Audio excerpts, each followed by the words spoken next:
Hello everybody, and thank you so much for coming. Today, I'm announcing my campaign for Arkansas State Representative. In this campaign, I'm running as a write-in independent. And I'm running as an independent because I've grown weary of political parties and divisive partisanship. In fact, I believe political parties may serve merely to divide and weaken the people. Have you not heard of the phrase divide and conquer? My favorite comedian, Bill Hicks, also put it well when he said, "Here's politics in America. I think the puppet on the right shares my beliefs. I think the puppet on the left is more to my liking. Hey, wait a minute, there's one guy holding both puppets." I'm running as a write-in candidate because I've also grown weary of the corrupting influence of money in our elections. And I will stand independently alone, as it should be, and I will spend no one's money except my own. My opponent in this race had to pay $3,000 just to file to be a candidate. This is not fair. I mean, poor people can't run for office anymore. In this campaign, and I'm running not merely to win, but to educate voters on the most important issue facing our nation.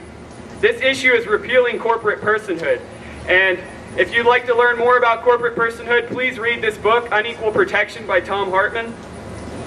As we speak, multiple national and planetary emergencies are gathering and growing like massive storm clouds on the horizon.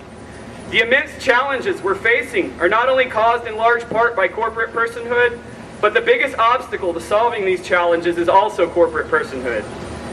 Some of these challenges include our government and democracy being seized and captured by the largest Wall Street banks, and healthcare, war, oil, and coal corporations.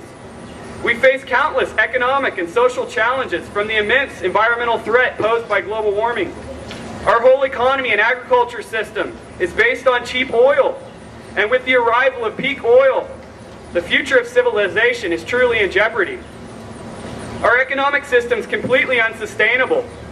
Many dangerous economic laws have been enacted, especially regarding corporate deregulation, free trade, and tax cuts for the super rich. These kinds of laws have stimulated a massive concentration of wealth and power, and a loss of democracy. We now have a $13 trillion national debt, partly because we gave trillions in tax cuts to the super rich. And we're spending trillions to build war machines and fight wars for big oil.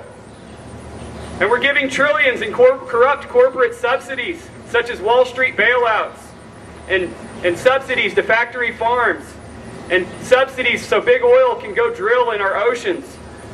We're annually spending $2.5 trillion on the most corrupt healthcare system on the planet. And a third of that cost is pure waste to private insurance corporations.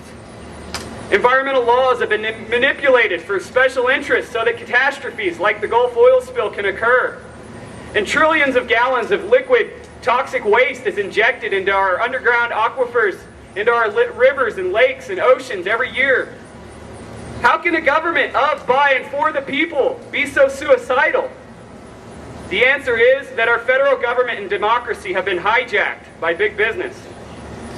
Thomas Jefferson wrote of this in 1860, in the beginning days of our government. And he said, "I hope we shall crush in its birth the aristocracy of our moneyed corporations, which dare already to challenge our government to a trial of strength and bid defiance to the laws of our country." Unfortunately, Thomas Jefferson's hopes were not fulfilled, but it's not too late. The most significant solution to fulfilling his hopes is repealing corporate personhood. This would be the most powerful movement we could make for world peace, restored democracy, environmental sanity, and the ability for our civilization to smoothly transition from an oil-based society to a solar-based society. Although I respect my adversary in this race, I feel that the world can't wait to repeal corporate personhood. I believe that I alone have the courage and focused inspiration required to confront this most problematic and powerful institution. Because of corporate personhood, big business is now claiming protection from the Bill of Rights and other constitutional amendments and protections in ways that are deadly to the public interest and planet Earth. Corporate personhood is a root cause of most of our political ills, from the wars in the Middle East, to the oil spill, to the bailouts, to our corrupt healthcare system. And we cannot cure these ills until we pull this toxic weed up by the roots. Only then will we begin to see more genuine democracy, world peace, and global environmental sanity. Prior to 1886, corporations were prohibited from spending any money on campaigns and any money on lobbyists. Right now we have, I think it's 6 healthcare lobbyists to every member of Congress.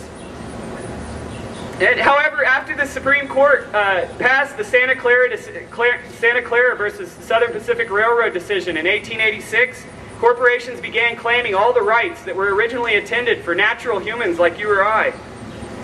And one of the worst examples is corporations claiming the First Amendment right to free speech, which now translates into them giving billions of dollars into our campaigns. It's enabled 5 media monopolies to not only monopolize, but to control almost everything we read, see, and hear. These extremely wealthy institutions can now buy our opinions, our elections, our candidates, our government, and our laws. Corporations also claim the 14th Amendment right to equal protection, which was originally designed for freed slaves to have equal rights. They use the 14th Amendment to harm and destroy small businesses that might offer competition. They use other amendments to prevent health and safety and environmental inspections of their factories. And they use other protections to escape taxes and liability for massive crimes, environmental crimes.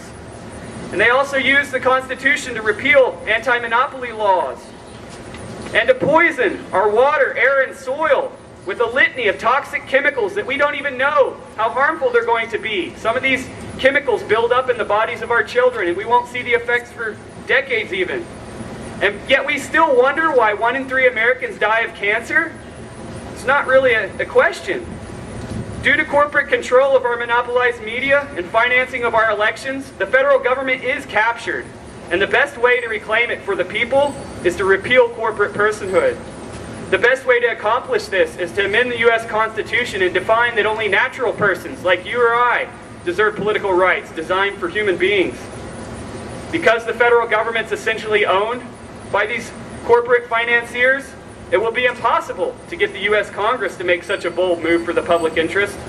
Thus, I believe the best way to solve our dilemma is for state legislatures to independently amend their constitutions, and for all states to begin calling for a constitutional convention to amend the U.S. Constitution. If 2/3 of the states call for this convention, we can reclaim our federal government for the greater good. If even 1 or 5 states amend their constitutions and begin calling for this convention, there's a high probability it would snowball until our democratic republics are restored. And you can see this kind of snowball momentum effect happening with the medical marijuana and other marijuana reform legislation happening around the country. You're seeing, well, I think 13 states now have medical marijuana, and it's growing. Same kind of thing could happen with corporate personhood. So why shouldn't Arkansas lead this political evolution? And why shouldn't Fayetteville more powerfully lead Arkansas?